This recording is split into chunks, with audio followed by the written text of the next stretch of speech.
Bible సెలవిస్తుంది. పరిశుద్ధ గ్రంథం చెప్తుంది, అనేక గ్రంథాలు చెప్తున్నాయి, పుట్టినవాడు గిట్టక తప్పదు. పుట్టినవాడు ఖచ్చితంగా మరణించాలి, ఖచ్చితంగా మరణించాల్సిందే. మరణం అనేది ప్రతి మానవుడి జీవితంలో ఉంటుంది. అందుకే బైబిల్ చెప్తుంది, మరణము చూడక బ్రతుకు నరుడు భూమి మీద లేదు. ప్రతి వ్యక్తి జీవితంలో నిన్న రాత్రి సోదరు ఎలియాజర్ గారి జీవితంలో ఈ మరణము సంభవించింది. అలాగే దేవుని వాక్యం సెలవిస్తుంది, ప్రతి మానవుని జీవితంలో మరణం అనేది ఖచ్చితంగా ఆ ద్వారము గుండా, ఆ మార్గము గుండా పుట్టిన ప్రతి వ్యక్తి, ప్రతి మానవుడు, భూమి మీద జీవిస్తున్న ప్రతి మానవుడు ఆ మరణ ద్వారము గుండా వెళ్లాల్సిందే.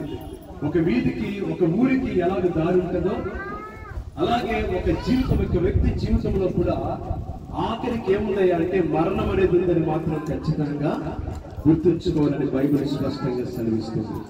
అయితే దేవుడి వాక్యం సెలవిస్తుంది, మరణము చూడక బ్రతుకు నరుడెవడు, పాతాళ యొక్క వశము కాకుండా తన్ను తాను తప్పించుకోగలవాడెవడు. హల్లెలూయా. ప్రభు మాట స్పష్టంగా సెలవిస్తుంది, మరణం మానవ జీవితంలో ఖచ్చితంగా ప్రతి వ్యక్తి జీవితంలో వస్తుంది. అయితే ఆ మరణం తర్వాత అసలైన జీవితం ఉందని ప్రతి మానవుడు గ్రహించాలి. మరణం తర్వాత చాలా మంది ఏమంటారంటే, నేను పుణ్యం చేస్తుంటే, నేను మంచి కార్యాలు చేస్తుంటే, నేను మంచి పనులు చేస్తుంటే ఎక్కడో ఏదో ఒక గృహంలో పోతానులే అంటారు కొంతమంది. కొంతమంది ఏమంటారంటే, చనిపోయిన తర్వాత ఎవరికేం తెలుసు, ఆత్మ గాల్లో కలిసిపోతుంది అంటారు కొంతమంది.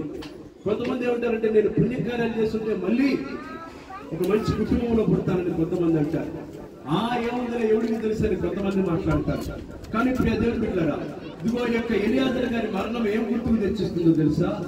ఇక్కడున్న మనందరి జీవితంలో కూడా ఒక రోజు ఇలాంటిది కూడా మన జీవితంలో కూడా రాబోతా ఉందని మనకు గుర్తుకు తెలియజేస్తాం, గుర్తుకు చేస్తాం. హల్లెలూయా. ఈ మరణం మనం తెలియజేసేది ఏంటి అంటే, ప్రతి మానవుడు ఒక దినాన మరణించాల్సిందే. అయితే మరణించిన తర్వాత ఆ మానవుడిలో ఉన్నటువంటి ప్రాముఖ్యమైనది ఏంటి అంటే, శరీరము, ప్రాణము, ఆత్మ. ఈ శరీరానికి మరణం ఉంది, ప్రాణం పోతుంది, ఆత్మ ఉంది. ఆ ఆత్మ నిత్య నరకానికి వెళ్లకుండా కాపాడబడాలి. నిత్య నరకానికి అప్పగింపబడకుండా ఆత్మ రక్షణ పొందాలి.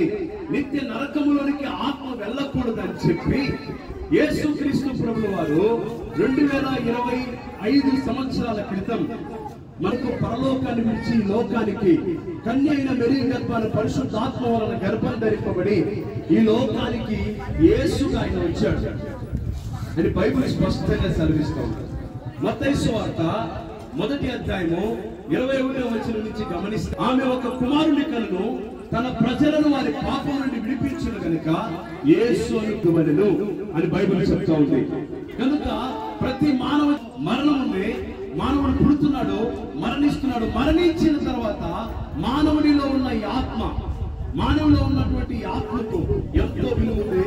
ఆ ఆత్మ ఎక్కడికి వెళ్లకుండా కాపాడబడాలని దేవుడు కోరుకుంటున్నాడంటే, పాతాళ వశము పోకుండా, నిత్య నరకంలోనికి వెళ్లకుండా మానవుడి ఆత్మ రక్షణ పొందాలని, మానవుడి ఆత్మ నిత్య జీవంలోనికి చేరాలని దేవుడు కోరుకుని పరలోకాన్ని విడిచి లోకానికి వచ్చి కరువులో ప్రాణం పెట్టాడు, రక్తం కార్చాడు, బలియాగమయ్యాడు, సమాధి చేయబడ్డాడు, తిరిగి 3వ దినాన మృత్యుంజయుడై లేచాడు.